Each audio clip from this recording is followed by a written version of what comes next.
Heard something outside the walls today. Nothing for us outside.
Yes, Mr. Thompson.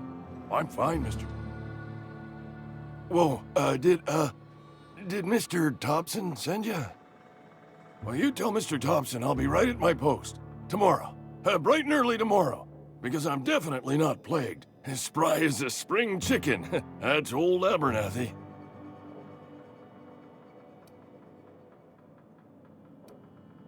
You some sort of wandering alienist? Walking into a man's own domicile, pestering him about his mental state?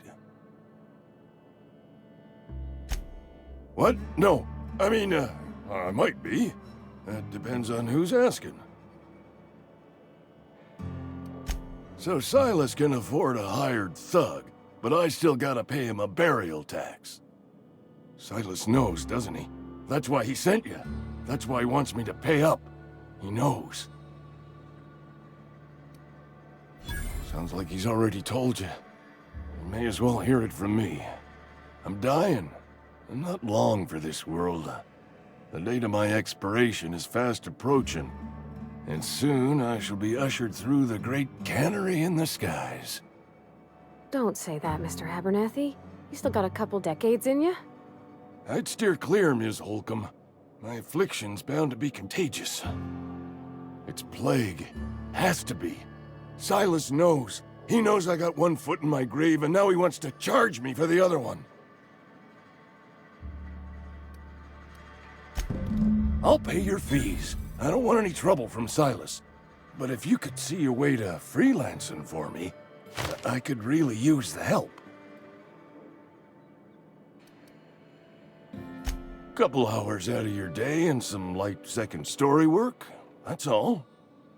There's a cache of anthracillin tucked away in the old community center. Powerful stuff. Stronger than what we got, anyway. I need you to break in, nab that medicine, and bring it back to me. I'll do what I can. I tried medicating myself with adrenatime. Didn't do much for me, as far as I can tell. Anyway, I can't just buy medicine. Distribution of medicine is strictly prohibited to any workers beneath the acceptable margin of health. Company policy.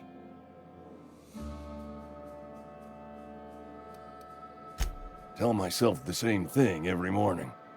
You've seen those young workers at the cannery? What with their unbent spines and pristine knee joints?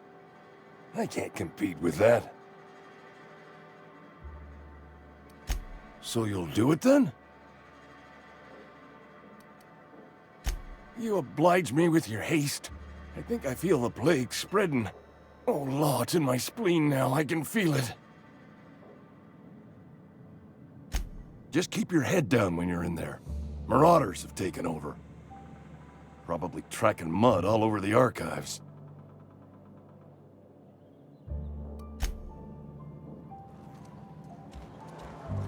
You're making a mistake working for Abernathy. Excuse me. I'm Esther Blaine, Spacer's Choice Actuary. I overheard your talk with Abernathy. I hope you're not thinking about getting him that medicine. Abernathy is a well-known hypochondriac. Anthracillin is wasted on him. You're better off selling it to me instead. I probably shouldn't tell you. don't want you implicated for what I'm trying to do. All right, here's a summary. A lot of sick people in this town, and we don't have the medicine to treat them all. Can't reach out to corporate without crossing a river of red tape, so I'm reaching out to you. I'm paid better than Abernathy. Whatever he's giving you, I will do you one better. That's all I can ask of you.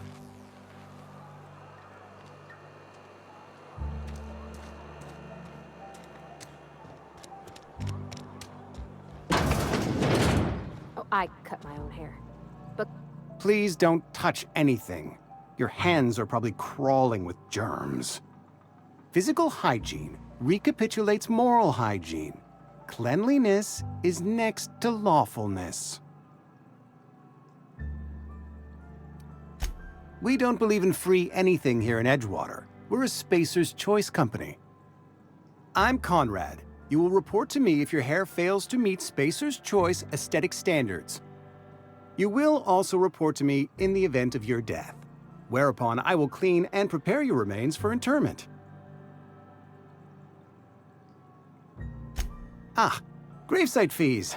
Silas and I had talked about this at length. I thought I'd made it clear my pecuniary situation precludes the necessary restitutions. I mean that I can't possibly pay my gravesite fees. I simply cannot afford it. I am a blemish on the prosperity of our fair settlement. When I expire, I expect Silas to toss my body into a ditch. With what? My own blood? Tell Silas I can't afford to pay, and that I fully expect to have my medical rights revoked for this dereliction. With my apologies. Not a bad idea. But I'd need some kind of collateral. My pair of lucky clippers! No, that won't do. Your idea intrigues me, but I'm afraid I don't have anything to give Silas. I'm open to suggestions.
You the new worker? Whatever. Make it quick, Tenderfoot. I'm busy. Shit. Silas still on about that. Here, take the fees. I'd appreciate it if you didn't tell Reed I was late on my payment. Because they're not my fees and not my gravesite. Guy I worked with shot himself. I paid the bill. If you're not familiar with board law, you ought to be. Law requires delinquent gravesite fees to be paid by the deceased party's closest living relative, which meant me. Shame, though. Eugene was a good worker. Woke up one morning and put a round through his upper story. Can't imagine why. The kid was doing all right at his desk. We all thought he was an upstanding receptionist. Just between the two of us, I'm pretty shocked his weapon didn't misfire. Spacer's Choice handguns aren't the most reliable.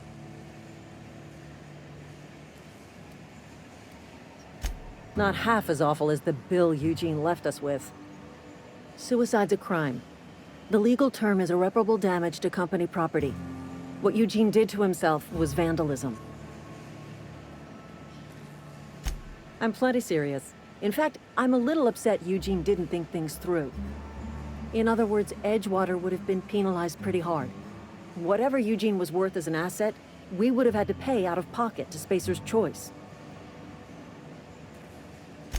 Well, excuse you. I'll have you know, Eugene was an asset to us all. May his atoms be commended to the law. All I know is Silas asked me for Eugene's gravesite fees, which means he was approved for burial, which means his papers went through, which means the town's in the clear. I'm just glad to put this whole ugly affair behind me. Eugene can rest his bones in peace, and the rest of us can get on with our own lives.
When I was little, we'd get freighters in every Sunday noon. Now they only come but once a month. I love living here.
Thank the law.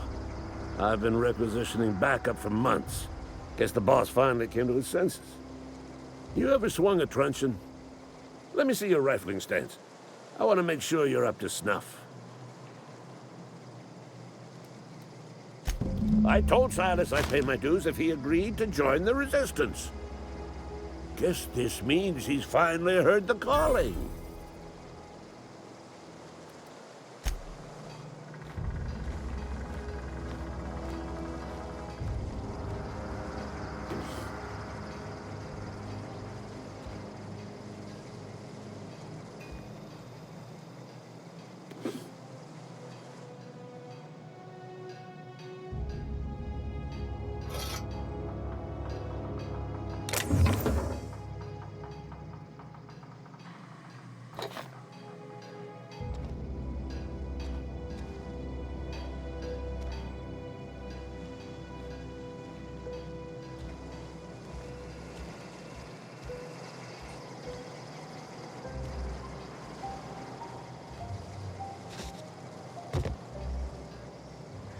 Colony ain't gonna liberate its...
Lovely to see you about, Miss Parvati.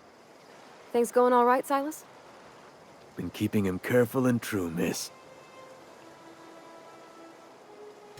Best to ask her yourself. My dad's buried here. Silas watches over him when I can't leave the house. Oh. Well, thanks. Something I can do for you? You run into any trouble? Conrad's barbershop is a yawning pit that swallows his every bit. I keep telling him he should cut a few corners, skimp out on the disinfectant. You gotta put the squeeze on Conrad. Find some dirt on him. Maybe check his back room. That's the word, extortion. Been on the tip of my tongue all day.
What do you think you're doing?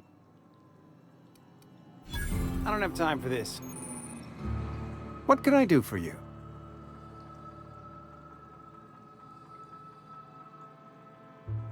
You know about Eugene? How? You probably heard it from one of our local gossip mongers. Eugene's golden teeth were a family heirloom, representing 3 generations of poor dental hygiene. He took them to his grave. More than a few. Those teeth were his personal savings. I can't ask Silas to dig up a man's body and pry a few teeth loose from his jaw just to pay my bills.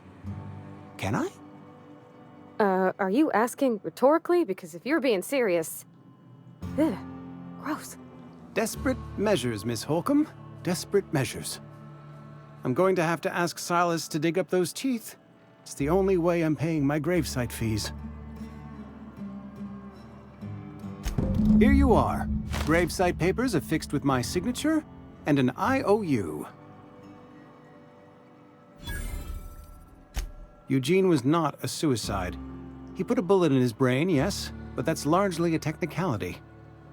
I was the one who prepared Eugene's body for interment. I discovered symptoms of the plague on his corpse, and I discovered medicine in his pocket. Lots of medicine. Eugene overdosed on adrenatime, which is known to cause psychosis and paranoia as possible side effects. The paranoia drove him to take his own life. We can all thank our lucky stars that young Eugene was hopped up on medication and suffered its predictable side effect. I included it all in my official report. I'd like to think I saved Edgewater a great deal of money. We never could have paid the fines associated with a suicide.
Fancy threads.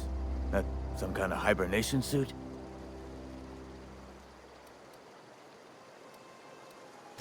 You run into any trouble? Reliable work from a freelancer. That's gonna take some getting used to. And I'll buy you a drink sometime. Suppose you've earned it. One good turn deserves another.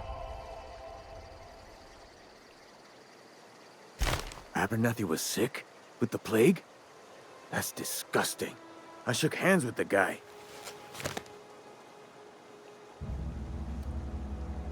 I needed his fees because of his name. A, for Abernathy. He was at the top of my list, you see? Yeah?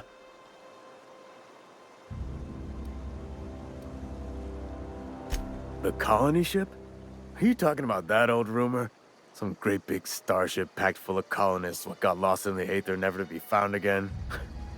Ain't heard that one since I was but a stripling. Can't say it was terribly convincing far as rumors go. There a reason you asking? All right, easy now. No need to get your hackles up. Maybe you've been out in the sun too long. Why don't you head over to the cantina? Get yourself some zero-G brew. It's a brew that's good for what ails you.